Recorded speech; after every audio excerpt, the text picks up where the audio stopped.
Hey there, Film Fights with Friends fans. I am your host, Paul Varacchi. Hey, I'm your other host, Stephen Koepfer. And Dude. What? Dude, what? Dude, don't dude me. What? Dude. Sorry, What were you going to say? I wasn't going to say anything. What were you going to say? I was going to say this is another Paul and Steve episode. It is. We have two great guests. We have to hear dick. It's me and you, dude. It's us. Yeah, but it's a very, very cool episode. Yeah, we're actually not talking about a film per se. No. We're possibly talking about a bunch of films. We're not possibly. We're definitely. We are.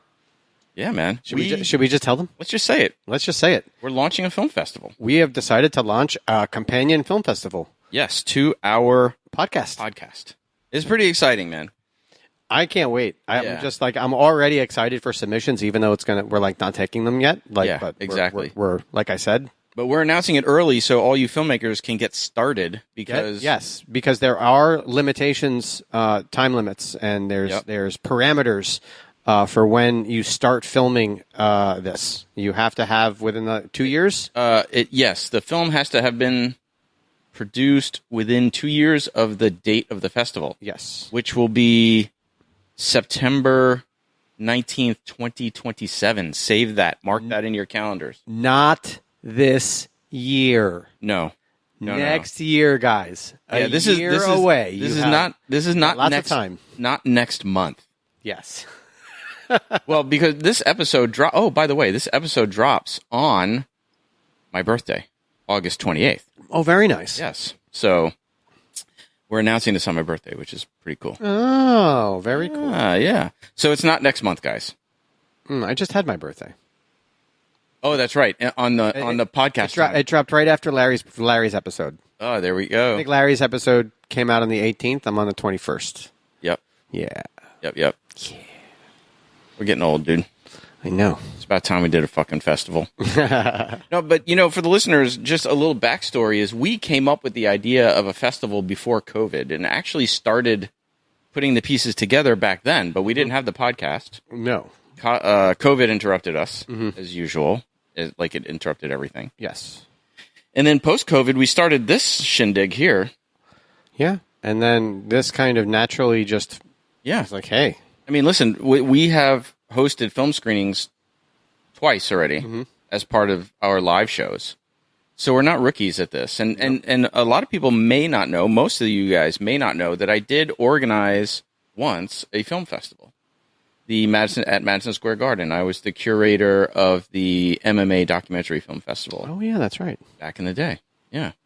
So we got a little bit of experience. And, of course, we've been helping our good friends over at the Art of Movie Making Film Festival.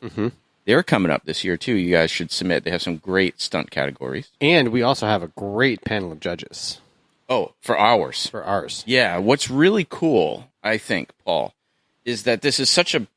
the podcast is really birthing this... I know, there's a little fly. Right? The little fucker. Fucking thing is flying around annoying the shit out of me.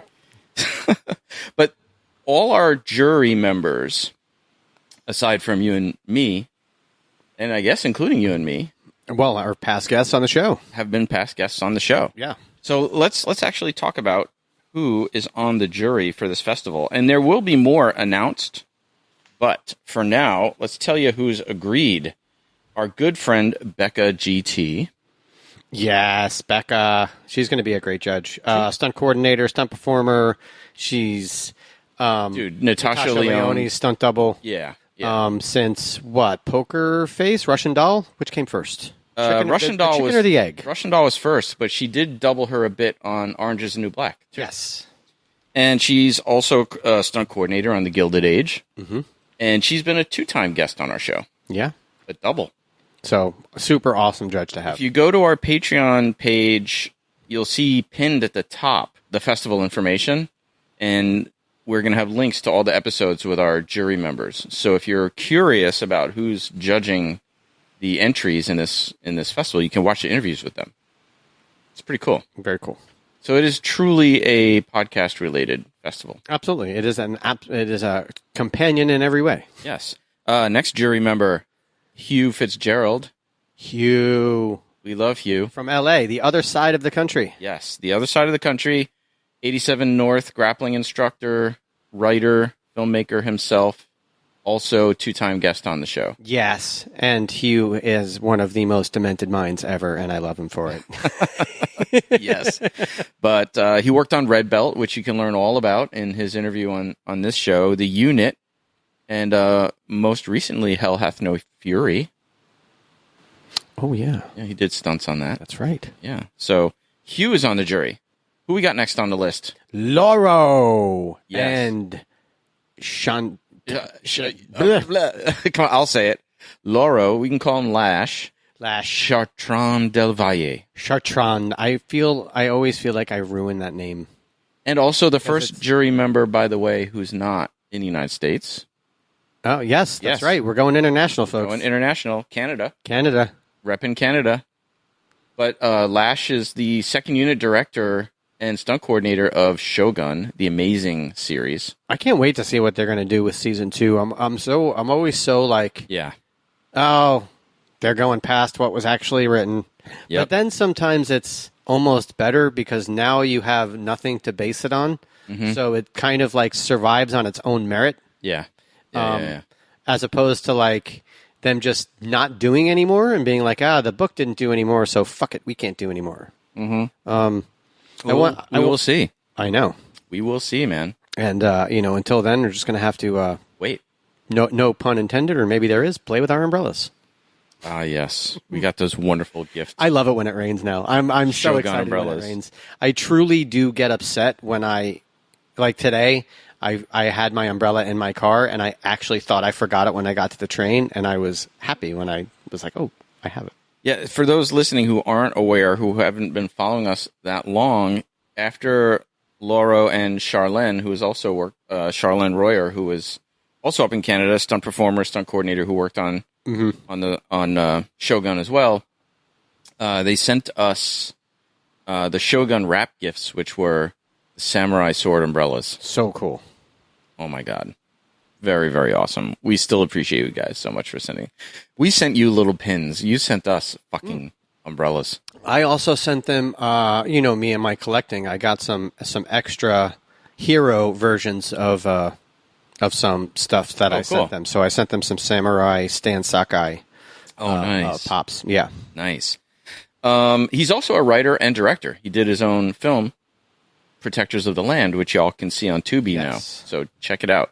It's got some really good action sequences, as one would expect from such a great mind in the action world. And one of the final appearances of I think Graham Greene. Graham Greene, yeah. Definitely check it out. Very good. Next on the list, we've got cinematographer and director David Tutman. Doctor. Oh, my God. That's an inside joke. You guys can figure it out. Well, just watch the episode. We actually talk about it. That's right. We do. It's right in the intro. It will be linked to the jury list on the Patreon page. All of our inside jokes are now outside jokes. Ah. I have another joke, but I'm just going to keep it to myself. So Tutman is an amazing cinematographer and director. He's worked on The Night Agent. He's worked on Wu-Tang, American Saga. Doctor.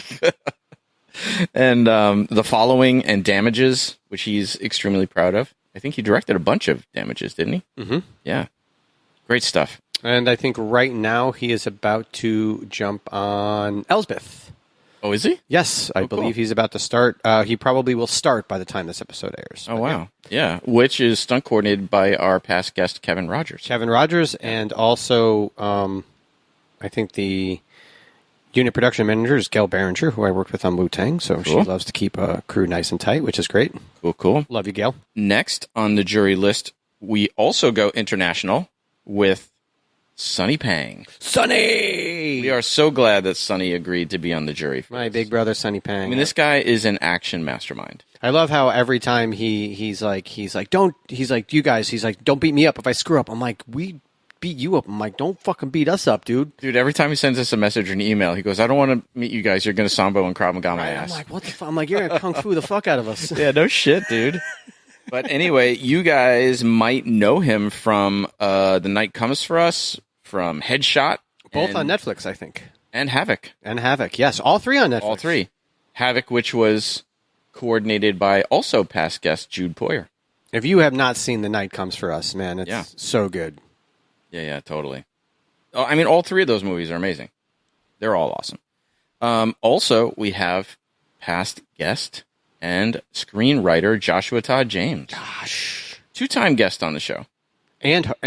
One-time guest, one-time guest host. One-time guest host, yeah. He wrote, most recently he wrote, what's it called? Take Cover, sniper movie. And he also wrote Pound of Flesh. Jean-Claude Van Damme. Amazing guy. He's also giving us amazing notes on our screenplay. So. Really, really good notes. Yeah. I like Josh's notes. Yeah, me too. Even though we fucking get a little loud and passionate when we're talking with him, I like your notes, Josh. And of course, we will be on the jury too. Yes.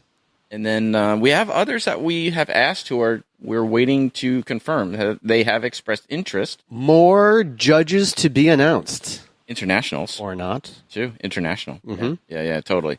So you got we are an international jury. Hopefully, when we get all of our submissions, we will be an international festival, technically. Right? Yeah, we're accepting submissions from all around the world. All around the world. Although, because we are hosting the festival here at Stewart Cinema and Cafe, by the way, in their new location in Long Island City. Thank you, Stewart Cinema. We've hosted both of our film screenings in the past with them, so we're glad to be back with them. I love that place.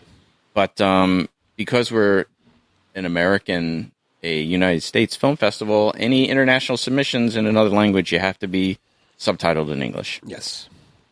Don't dub it. I'm just going to ask you right now. Don't do it. We want subtitles, not dubs. Yeah, no, I hate dubs. Me too. It's the worst. I like to hear the original voice of the actors.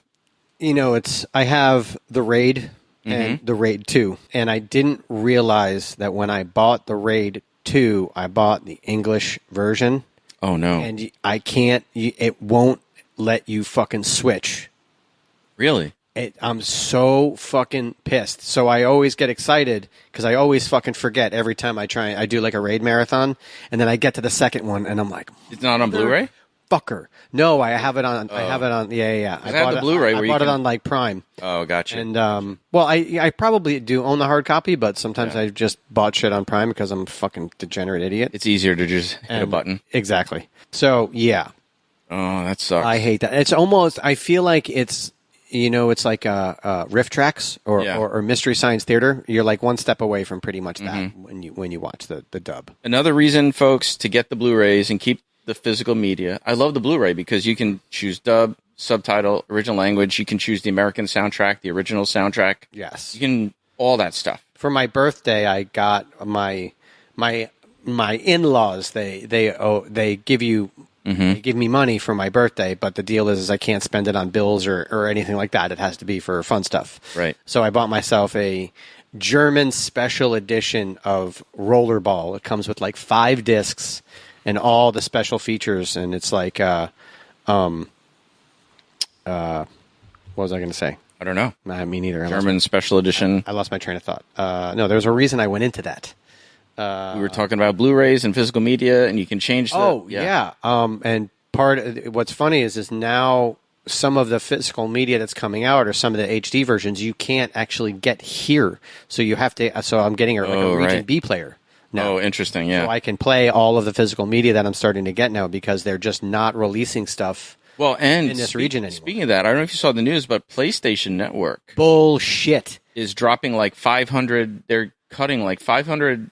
I mean, I don't watch my movies through there, but if you are watching movies through PlayStation Network... I'm so fucking pissed about that. Yeah, they're dropping like 500 movies that you will not be able to see again. Doesn't matter if you paid for it or not or whatever. I think it all came with the... I don't know why, but I feel like all of this started stemming with Grand Theft Auto 6 being released. Interesting. I think all of this started with Grand Theft Auto 6 being released. They started making the decisions for this. I feel like it was kind of accepted with a little bit of meh. And then they were like, you know what? Fuck it. Let's just get it now. Yeah. So then they were like, screw it. From now on, nothing. Interesting. Nothing. And I was like, but I think that they tested the waters. It's kind of like, the test run works and you're kind of like JoJo the Idiot Circus Boy and you get all excited. You're like, fuck it, let's do it. It's like, well, shouldn't we run a couple of more tests? No. Yeah. Dude, so how do people submit, Paul? They go to Film Freeway. Film Freeway, which is a very cool place, by the way. Yeah, I mean, we've been there before because we've submitted before. Yes.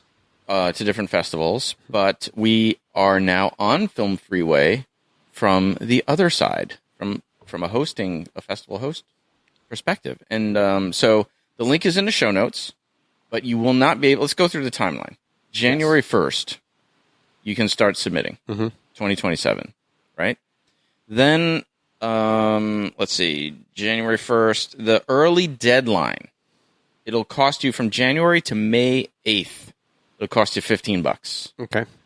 Not bad, I think. And we have 12 categories? Well, 10 that people can submit to. Yes, 10, that's right. Yeah, 10 that people can submit to. We'll go through those in a minute. Yep.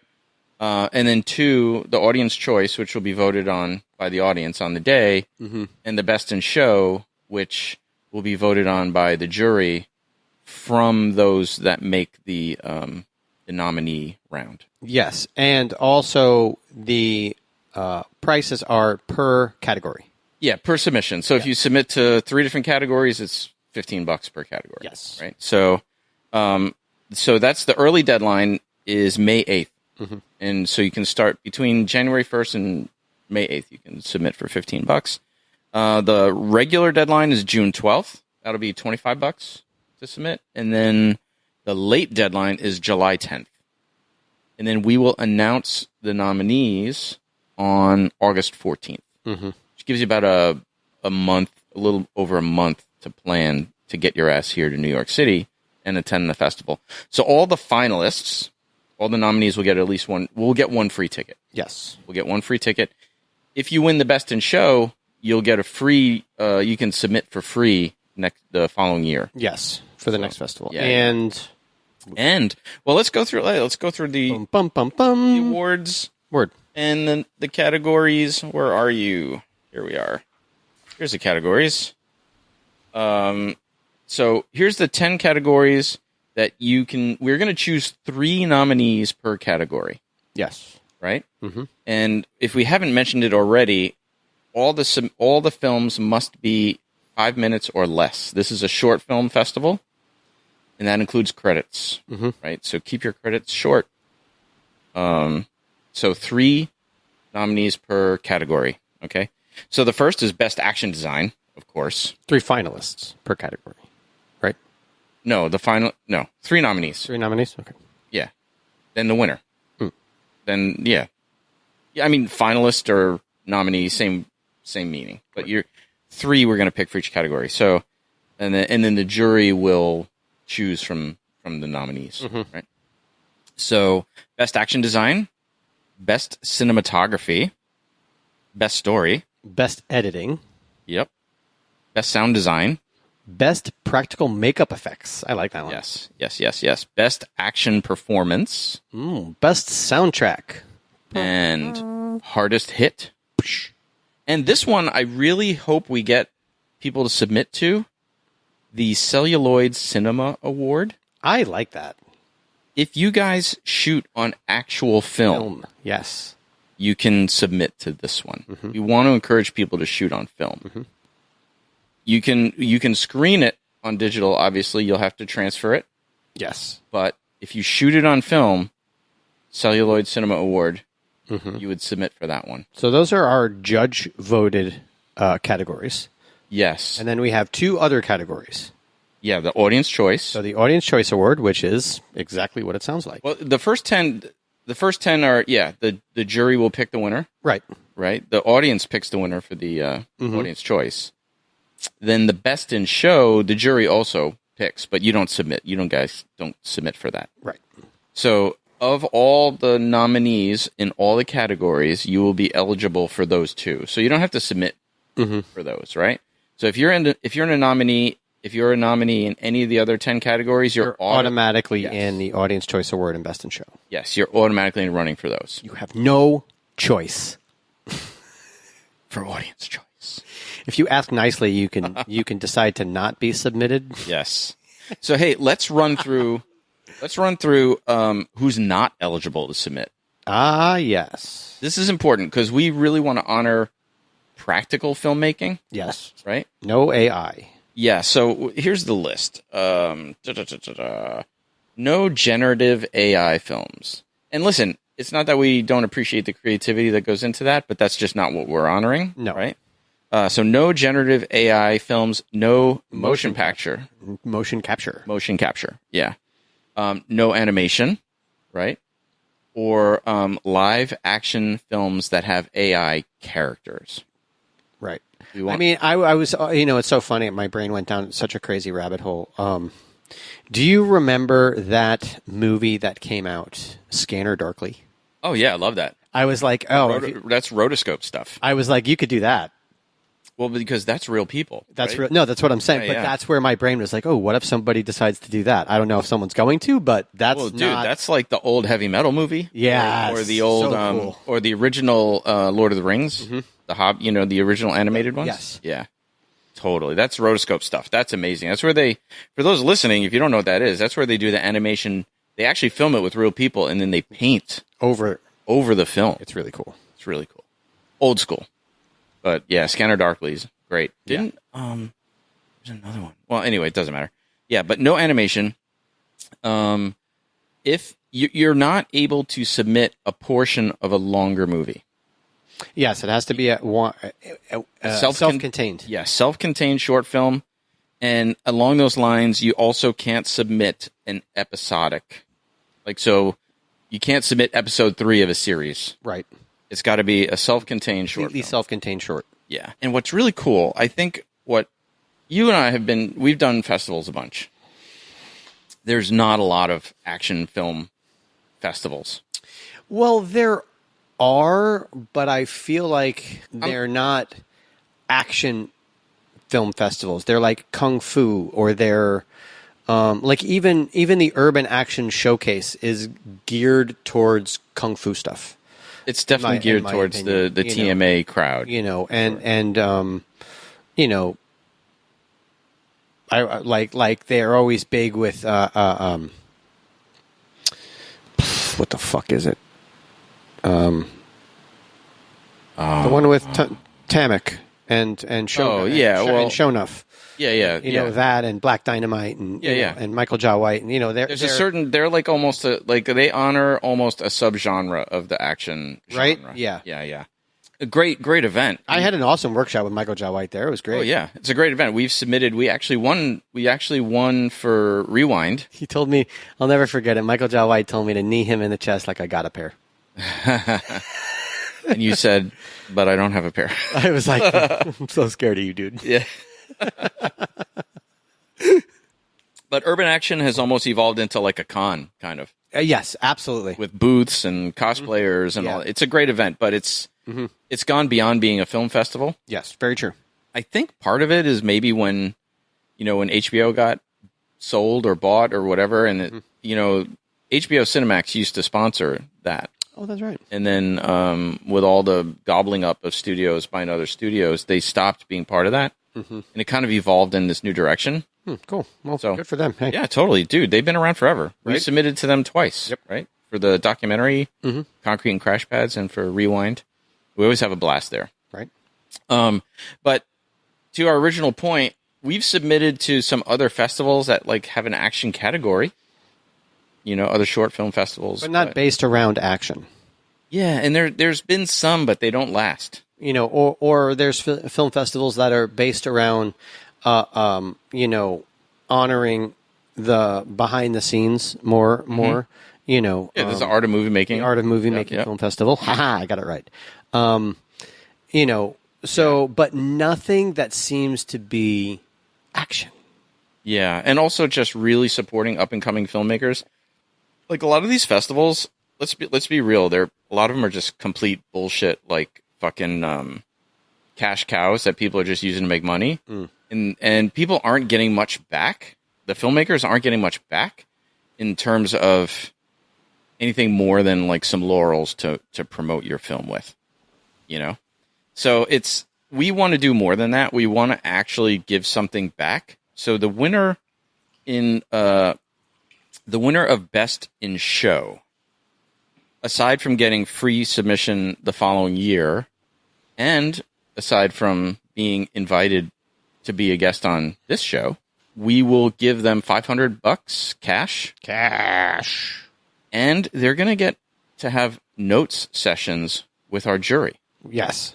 Right? So if you win the Best in Show, if there's any jury members at the festival, which we already know some are saying they're going to come, you're going to get a sit down with them to get notes on your film. Yes. And for the jury members that can't come, they're going to actually provide written notes for you for your film. So we really want to help support this budding, action. We've talked about it in past episodes how everybody's worried about AI and this and that and the other thing, but yet when we coordinate student films and stuff, they really want practical. We want to support the practical filmmaker and the practical action filmmaker. When I watch things now, it's so much more noticeable. Even when you're watching an action scene, and then all of a sudden, the fight starts. Especially when you're watching the Marvel stuff, and then all of a sudden, the characters they lose. It's so weird, but they lose this sharpness that a real body has. They lose the angles, and everything just seems rounded. Yeah. I don't know how to explain it, but it's almost kind of like the opposite of that fucking Tesla that has no that's all what is that piece of shit fucking truck car thing? Electric. The car that shall not be named. Yeah, whatever the fuck that thing is. Yeah. It looks like a fucking stealth bomber. It looks like the opposite of that. It's all round. Like I was watching. I'm a big fan of the Snyderverse. Right. Sorry, you guys know. You have to say it like this. I'm a big fan. And then I need some awesome woman singing in some Viking humming noise in the background. Yeah. We're gonna listen on this episode. We'll tell Matt. Can you break Paul into slow motion for about 10 minutes right now? We're talking about Zack Snyder. For no reason. It's got to be for no reason. But this is how we'll make our 30-minute episode an hour. That's hilarious. And what's funny is every time I watch a Zack Snyder movie and there is a slow motion scene, I do laugh and think about you. So it is kind of funny. Dude, Jakari, remember our old student Jakari? Yes. He was up here in New York for film school and he was training martial arts with us, and he just sent me his first stab at a fight short.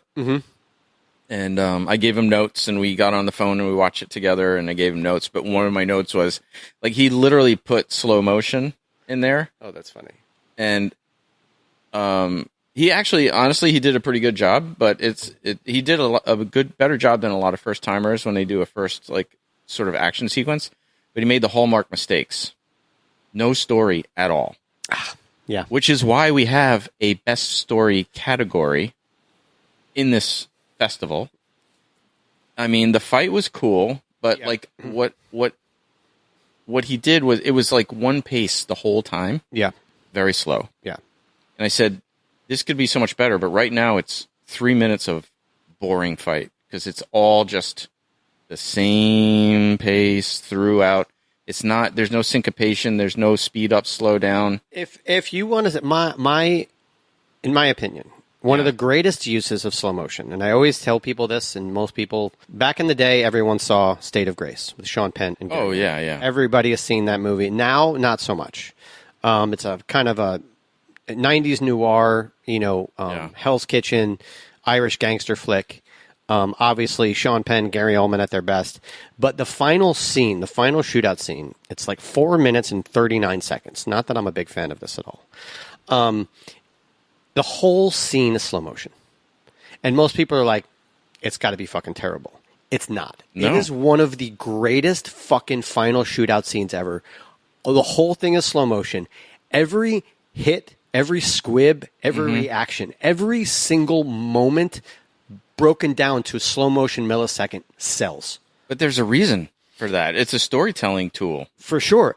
But what's amazing is that most people, they're like, there's no reason for 4 minutes and 39 seconds or an entire final scene. And I'm like, just watch it.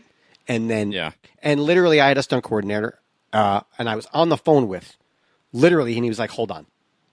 Watched it, made me hold for 4 minutes and 4.5 minutes. And then literally got back on. It was like, holy fuck, you're right. Yep. Like, it's amazing. So if you're going to use it right. Well, there has to be a reason. It's like The Matrix, right? There was a reason to have all that slow-mo so you could see the bullet trails and you can see all that stuff that was happening faster than the normal eye, right? It's a storytelling. The problem with Jakari's short, his use of slow-mo in this first draft of his action was to be cool. No, I'm not sure. I'm not sure stylistic, why, but because the stylistic shtick though. That's no pun intended. Stylish shtick. You sounded a little bit like Connery. Stylish. Money punter. Fuck off. Fuck. A greatest story ever. Yep, and maybe we'll tell it in a Patreon only bit at one time. Oh boy. But because the pace of the short was so slow already, to go even slower didn't help it at all. No. And it was actually a moment where he should have picked up the speed. You know, he should have went the opposite direction. Interesting. But anyway, he took some notes. You can use them or not. It was a great first draft, and I gave him the advice I give all the people who send me. I said, shoot the same fight again. Don't go on and shoot another fight. Right. Shoot the same fight again. Make it better. Get notes from people you trust. Shoot it again. Make it better. Kind of like what we're doing with the script. Yes. Right? Draft 2, draft 3, draft 4. We're on draft 5 now. And keep an open mind. Yes. Just because someone's notes don't follow your vision of the complete story doesn't mean you should disregard it. Sometimes thinking of things in a bubble makes what's going on outside of the bubble actually make a lot more sense. Totally. So sometimes you need to take yourself out of being so involved with the entire fucking world and just listen to someone who's not, because most people are going to take that view. Yeah. And I asked him if other people said, because he showed it to people, it's up on YouTube now, which is another thing, folks. Don't put stuff up on YouTube until it's completely ready.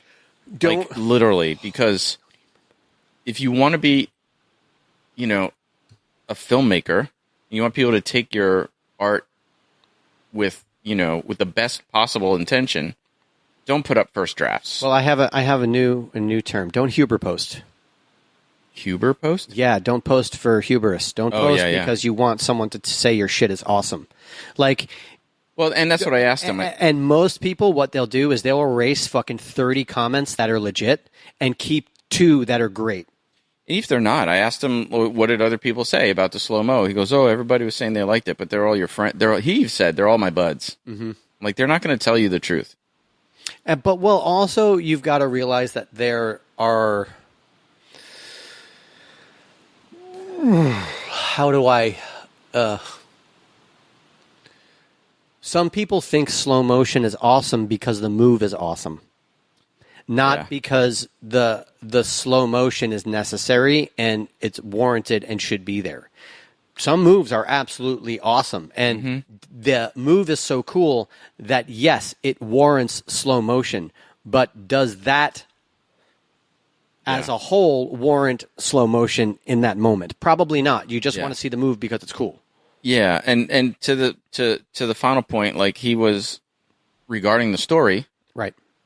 To your final point to your point about the story, it was a typical fight where we don't know why they're fighting, and one guy was winning the entire time until the last moment, until that slow motion moment, right? And then the other guy just turns it around and walks away. But we don't know why they were fighting. I told him straight up, I don't care about either of these guys. It's almost like they built everything up. They built the fight around a move. I said the guy that you want the hero to be has to fucking almost lose, like, towards the end of Act 2. Well, that's what I mean. They built the fight around a move, not around a story. Well, not this one, but yeah. In my opinion, they built it around a move. Yes, people do that. Not this. You haven't seen this one yet. No. I'm just saying. For what you're describing, it sounds like they built it around a move, not built a fight around a story, or not developed a story around a fight. It seems like they developed a fight to get to a move. There's no big move in the slow-mo. Oh, there isn't. No. That's what I'm saying. You haven't seen it. I'm just saying the slow-mo. Oh. I mean, it's a big move, but here's what I suspect is that they needed the slow-mo because they couldn't really do the big move. Oh, gotcha. You know what I mean? Mm-hmm. So let's do it in slow-mo so we don't have to really do it. Like, basically, the dude, there are two pro wrestler friends of his that they did a pretty good job with the fighting. They had to dial it back. They were a little pro wrestly. You need to dial it back, look a little less pro wrestly. Like, there was a lot of egg on the face for film. Right. Because they were doing big, grandiose pro wrestling type stuff. But that's just time and training, transitioning from live to film. But this one moment is where the one dude picks the guy up and slams him down on a trailer that you hook on the back of your truck, like the metal. Right. See, I'm totally. Let me just finish. No, can't finish. The thing is that he didn't really pick him up and slam him down on it. So they did it slow motion. It just doesn't work. Like, you have to. I just told him straight up, your boys are going to have to actually fucking... Oh, no, you can't use... No. You can't use the slow-mo to hide... No. Yes. Slow motion will reveal everything. Yes, that's the point. Oh, no. I said, your guys need to put on a back pad, put some foam around that thing, and really fucking... I was going to say... Really do it. Sometimes what you need to do, and a suggestion I gave to somebody was, because they were doing a scene that was slow motion, and I was like, no. I go, do slow motion, for 2 seconds, like two or three frames before, show a quick little reaction, a quick little anger in slow motion, and then show a beginning of the motion, and then fucking speed up the slam. I was like, exactly. don't do the move in slow motion. Yes, show how fast and how hard it is. I was like, ramp it up, slow it down before, ramp it up afterwards, and then even if you do 2 frames afterwards in a slow motion to where it's just the fucking his impact face and the reaction, if that's good. I was like, that's all that you need. Yep. And you'll turn 6 seconds of slow motion into probably a second and a half of fucking slow motion. Yeah. And you're going to save yourself time, and you know what I mean? Just time, and it's going to look better. So much better. That's what I meant before when I said he should have ramped it up instead of going slow. You know who's great at that?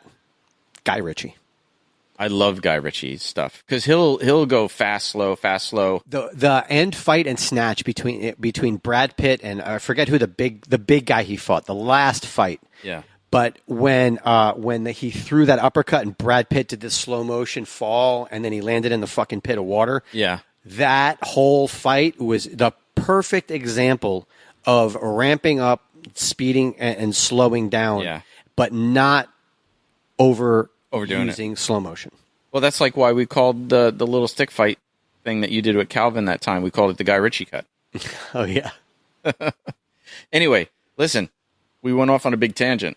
But this is all the kind of stuff, hopefully you'll get notes like this from the jury members if you are best in show at our festival. That's right. Yeah. Because we're just a bunch of film nerds. Yeah, totally. The deal is, look, we don't want you to just get laurels because you won a festival. We actually want you to improve. Well, that's weird because Laurel's he's a judge. Boy, oh boy. You can't take me anywhere. No, I can't. But we'll make this one the vertical for the social media. Don't give me a layup and expect me not to take it. But we want to actually help build filmmakers up with this. We do not want to just give you something to stick on your website and stick it on your YouTube in a video that nobody will ever watch again after. We want people to succeed. We want A24 to grab up everything you guys make. If they did micro shorts. Right? But hey, listen, this is where you cut your teeth. And we are going to have networking after. We're going to have a 3-hour networking session after the screenings where you hopefully will get to meet and chat with other filmmakers, other people in the industry and network. You know, I was just kind of thinking I don't know, do festivals kind of make a final almost like video of everybody who's won and all the categories and a brief little clip of it. So then like, hey, 220, some this do. is our festival. The big ones do. These are all the winners of each category, and then a quick little clip in the background and just like throw that out there. Well, listen, maybe we can hire somebody to shoot the event and do that for us. No, that didn't need to. That would cost more money. Everything costs more money, bro. Listen, this is the first time. This is our first festival. It's only going to grow. I hope so. Yeah, for sure. So, I'm looking forward to the networking. We've had a great time at the last 2 networking sessions after the film screenings. So this one should be good. And we're just barely getting started.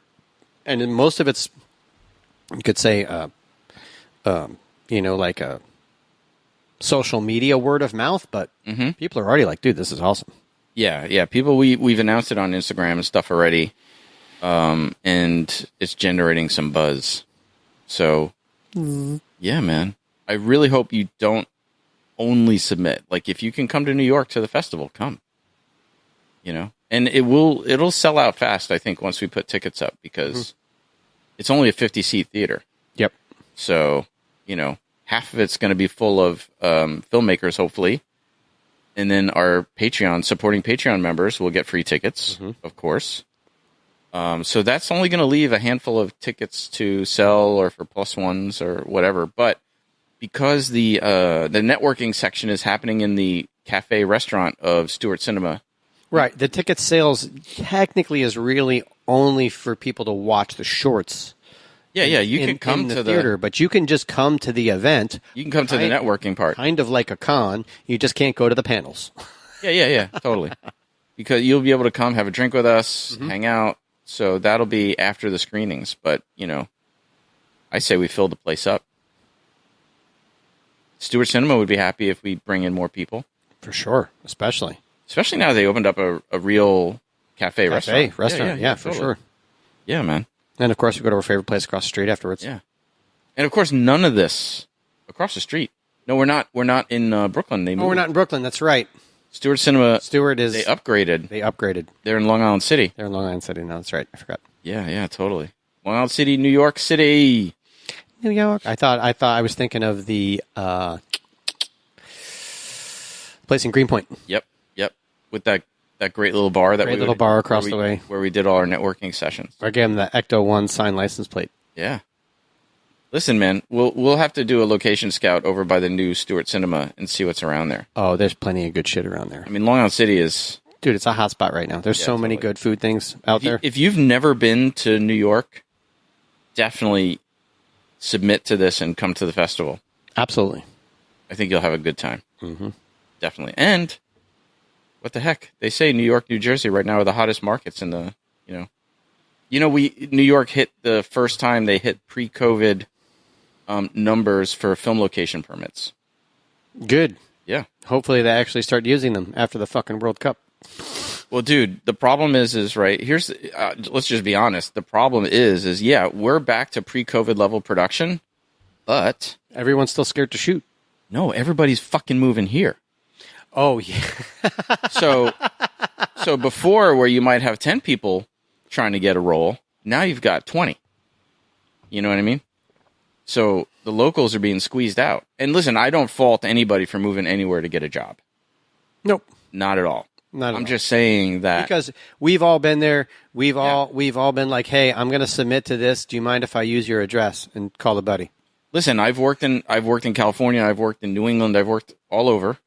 But just a little plea to the coordinators, consider your locals. Please. And I'll tell you what, when I'm not working local and I get flown out, dude, I feel like a fucking sheik in fucking Dubai, I think. I don't know how they feel. Well, there is definitely a nervous feeling like, about man, it. There's a nervous feeling, but also like you kind of feel like fucking royalty because you know that they're putting out so much extra money to bring you in. It's kind of awesome. I think these days that's happening less, and they're saying fly yourself out here. Mm-hmm.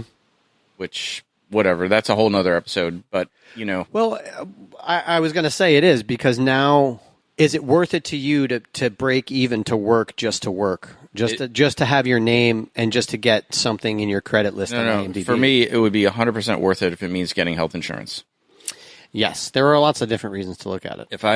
If it's going to mean the difference of qualifying for health insurance or not, I'll do it. Of course. For sure. 100%. So, and look, if you're just, I guess I'll just cut it short. If you're taking the job and it's traveling and the amount of money that you're paying to travel makes you break even and you have that money, fuck that. Yeah. Take the job. Yeah. Take it. Take the job. Go make it. But I would say that if you're going to put yourself out of pocket for 2 weeks, and maybe overdraw this or overdraw that or bring your bank account to zero, and when you get out there, figure out how you're going to eat. You're not paying, don't sell yourself short, but because in the long run, by the time you get that check, it's going to go. And you're basically listen, when I worked on I won't say which one, but I worked on a show that I flew myself out to that state, but they still covered all my hotel and all the other stuff. You know what I mean? So it's not like I'm going anywhere. I'm not going to go anywhere for 2 weeks and pay for 2 weeks of hotel and all that shit. Unless I'm crashing at a friend's house or something like that. But, so anyway, point being is if you can get a job, take the job. Take it. But the other point is that there's a lot of talk in New York, New Jersey, Northeast about how we're killing it with the film industry, but boots on the ground doesn't feel like we're killing it. No. It's still a net positive, right? There's still more production staying in the country than going out of country. So in that world, it's still better, right? But and again, just remember, all network television, everything that they're doing is all workers, all film guys, everything. They're all fucking shooting the World Cup. Different networks, different coverages, different things. They all have jobs right now, on and off, working 4 hours this day shooting this game, and then they're off, and then they go back on and they shoot another game. It's all different, just kind of rotating through. So just remember that, dude. That's part of the reason why we're not shooting right now is because a lot of those people are just taken up. This is a lot bigger than now. This is a lot bigger than just the World Cup time. No. I get that, but I guess what I'm saying is that hopefully, come the end of August and into the fall, things pick up a little bit. Because space opens up and there's more things that actually have the. I'm not very hopeful. Ability to shoot. I will be like my beer, the glass half empty right now. Oh, I'm going with the glass half full. I really think the only way. I got my ears to the ground, and they're saying that August they're really, really fucking busy with a lot of shit. We've been hearing that for the last 3 fucking years, dude. Shut up, Steve. So it's yeah, but hearing that if you get production breakdown, you're like, holy shit, August is going to be the most productions that we've had in the last 5 years. That doesn't translate to the overcrowded nature of the talent. Very true. This is my point. You could have more productions here, but we have more people here. Well, of course. People are moving here from Atlanta, buying houses.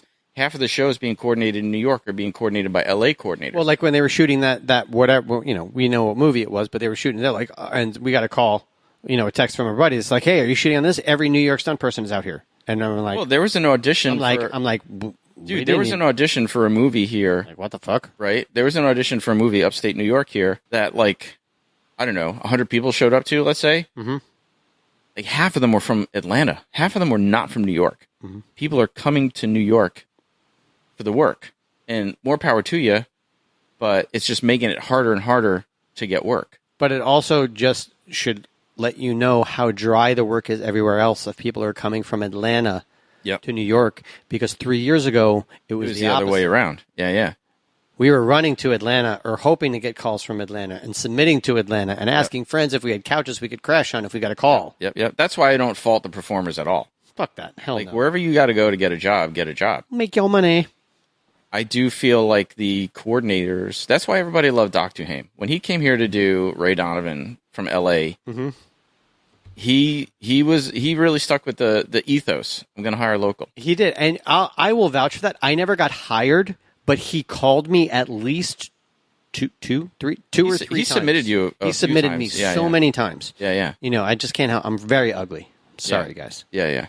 Well, there's so many troll roles out there. But hey, listen, we want you to come to New York for our festival, though. You know, we're trying to help build up the community, and this is for everyone. You know, I know there's a lot of amazing filmmakers in all the markets. Mm-hmm. A lot of people, we see you. You're putting up these awesome action shorts online. I'm not going to name names because I'm not going to promote anybody. No, we can't because now we're judges. But there are people that I have seen at the Urban Action Fest that I hope submit to us. Of course. There are groups that submit to that I really do hope that we see their videos. I'm not going to say who, but because, you know. Yeah. But for sure. Yeah. It's going to be a good time, dude. Mm-hmm. It's going to be a really good time. None of this would be possible without our sponsors of the show. No. Speaking of past sponsors, and before we get into that, you were just talking about all the people working on the World Cup and stuff. Mm-hmm. Did you see our buddy Joe Barisi's Instagram recently? No. Metro Camera Cars. I did not. Who used to sponsor this show, by the way. Thank you, Metro Camera Cars. They helped us get off the ground with this show. They did. And Joe's awesome. And because I'm buying, Joe's moving, right? So he's selling some crash pads and stuff. I'm buying a crash pad. Oh, that's right. And he's like, I was like, oh, can I come by, pick it up on 4th of July weekend? He's like, I can't. They're doing Metro. I don't even know. They can't even call it Metro Camera Cars. They were doing Metro Camera Boats. Because they were filming the fleet, the ships. Oh, shit. All the tall ships and stuff. Whoa. If you guys go check out the Metro Camera Car Instagram, and you'll see some cool shit where they're putting like the Russian arm or the Ukraine, whatever you want to call it now, on top of power boats and stuff. Whoa. Really cool. That is cool. Yeah, definitely. Ooh, excuse me. But back to our regularly scheduled sponsor plug, we have to thank Stunt Contact. Stunt Contact. Yes. The best production breakdown for action films ever. Ever in the universe of ever. Yes. For all those productions going on in Saturn. Speaking of space stuff, I just watched Hail Mary.